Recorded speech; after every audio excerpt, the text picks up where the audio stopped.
Hey guys, welcome back to my channel. It's your boy Hillman here. For those of you who are new to the channel, I'm Hillman Batuo, 6th year medical student in Maastricht University.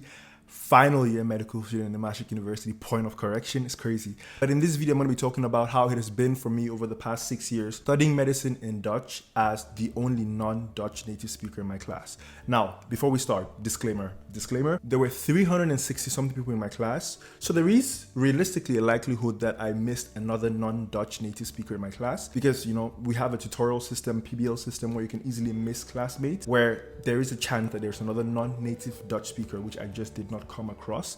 But I think the chances are low given the fact that, you know, struggles like this would attract people together. But anyways, never say never. So there is a chance, disclaimer, just putting it out there, that there was another non-Dutch native speaker in my class. But just as far as I know, to the best of my knowledge, I was the only non-Dutch native speaker in my class who was studying in Dutch. That said, in this video, I'm going to be talking about what it has been like for me, sharing my experiences, some struggles, what helped me overcome some of the, struggles I went through and stuff like that. And hopefully just using this to encourage others who are going through the same things in different languages, in different countries. You're not alone in that fight, right? So without further ado, let's just get right into it. First thing, why did I choose to study medicine in Dutch when I don't speak the language, right? That's a good question. If you're asking that question, that's a good question. I did not.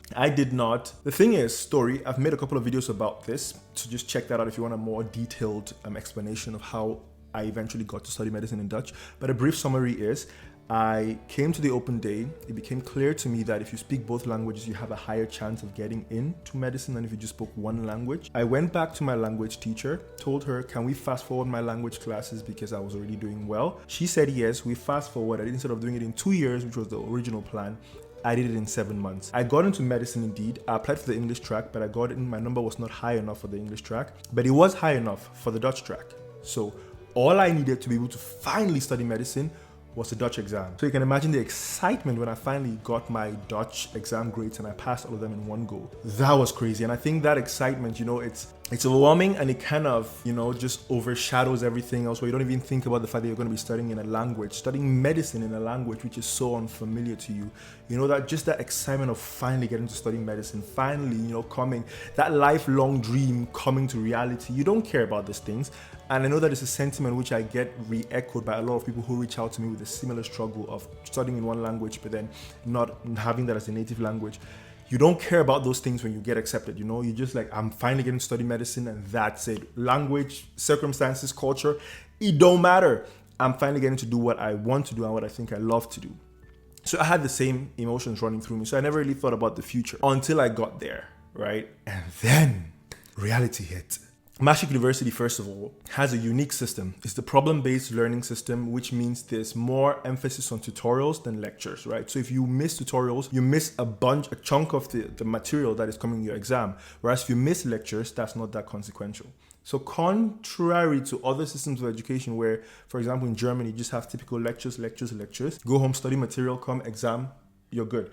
No, with this, you have to constantly, every week, participate in the discussions, exchange material, exchange findings and stuff like that. Go do your research, come present your findings. So it requires a lot of participation, which means you have to talk a lot. And your boy here had been speaking Dutch for 7 months. I sure as hell wasn't fluent in the language, talk less of being fluent medically in the language. So that came with a lot of struggles, imposter syndrome. I had to study stuff twice as long because I study in English, translate to Dutch, understand in Dutch, then translate back to be able to write it in Dutch and then present it. It was a lot, and I was trying to do a lot. I was pushing myself a lot. I cut ties with internationals because I wanted to fully immerse myself in the Dutch environment. Bad idea.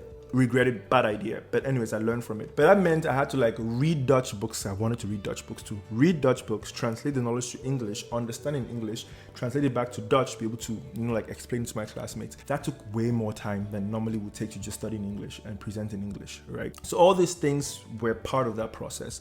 Imposter syndrome came into the chat real quick, its presence was felt. Because you have to imagine, I left Cameroon where I was speaking English, right? Okay, it's a bilingual country, we speak English and French, but my high school was an English high school, which means for the most part, I spoke English. I was one of the most articulate people in the school when it comes to English language. I was a journalist, so I was used to presenting stuff and talking to people. So that was never a problem for me. Expressing myself was never a problem, and I'm also an expressive person. So I'm always used to being able to ideas, express. But here, you have a lot of ideas, a lot of things, a lot of knowledge and stuff like that, but they can't be expressed because you're on a very fundamental level hindered by the language. But everyone around you doesn't seem to have the same problem. So you can imagine the toll that takes on your mental state. So that hit me hard. Imposter syndrome, everything hit me hard. I had a first mental breakdown from school. Like the time I realized I did not want to go to school, that's when I noticed there was a problem that needed to be solved. Because I was doing a lot of stuff to conform and change who I was just so I can fit in and be accepted. But in the long run, that really didn't help me. And eventually, it got to a place where I had to realize, okay, this is where I am. I have to make something of it. But that does not mean I have to change who I am because I'm trying to fit into this new environment and stuff like that. There's multiple things you can do to be able to adapt and be one with the environment, which do not necessarily require you to like change yourself fundamentally. It really hit me hard during the bachelor's, and I think I was also a little too hard on myself. Because of the standards I had before, I was used to being top of the class and everything, being articulate. Because of the standards I had before, I expected myself to perform the same way in a new environment. Unrealistic expectation. Don't do that to yourself. It's good if you perform the same way, take it, like embrace it, great.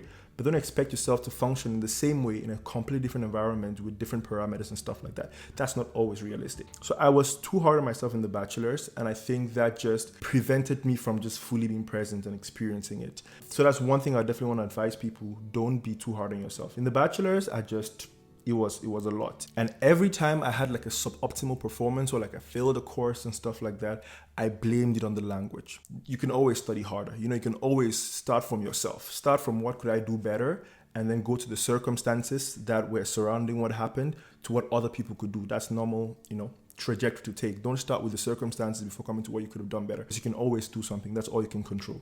So I was really too hard on myself, and that made the whole experience a little more intense than it should have been. But anyways, I survived the bachelor's. And for those of you who are not familiar with the system, in Netherlands, medicine has a 3-year bachelor's, 3-year master's.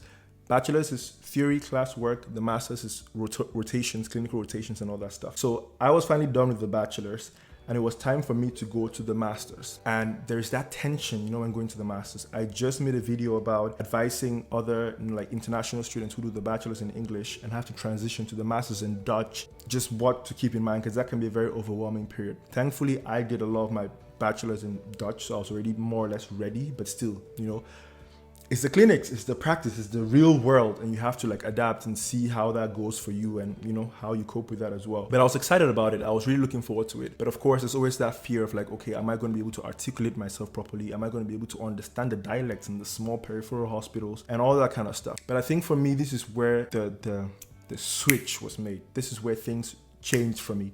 Because we have a different scheduling.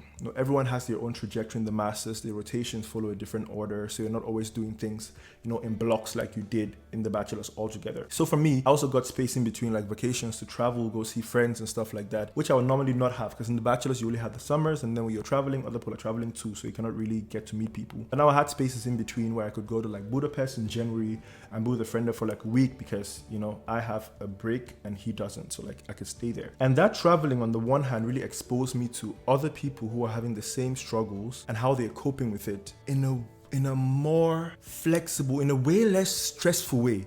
Just seeing how people who are, in my opinion, less fluent than me in a language, a foreign language, are just less worried about their fluency. That is quite liberating, right? Because sometimes it's not our first language, so you never have to beat yourself up about not speaking a language to the same proficiency as a mother tongue person, as a native, because you're not a native and you shouldn't have to fake it. And I feel like once I traveled and saw other people who are also in the medical field and just, being present and learning and not necessarily focusing so much on the language, because focusing so much on the language takes away from you actually being present and getting the knowledge which you went there to get in the first place. Being exposed to those people really helped me switch things up. That was the first thing that helped me. Second thing was seeing other professionals, so like specialists in the hospital. I remember there's one rotation specifically where I saw the specialists. I'm not going to name them for anonymity purposes, but seeing them, not native Dutch speakers, just thriving in their craft as specialists and getting all the respect and just carrying themselves around nobly, that really did something with me. Like, they probably have no idea just them doing their work had that effect on me, but it did. Just seeing others thrive and not necessarily being the most fluent in the language, but not necessarily letting that stop them from doing what they want to do. Of course, people still struggle with it, and you would not see that outside, but seeing them just do their thing really motivated me. And that also pushed me to realize my actions could be motivating a lot of other people.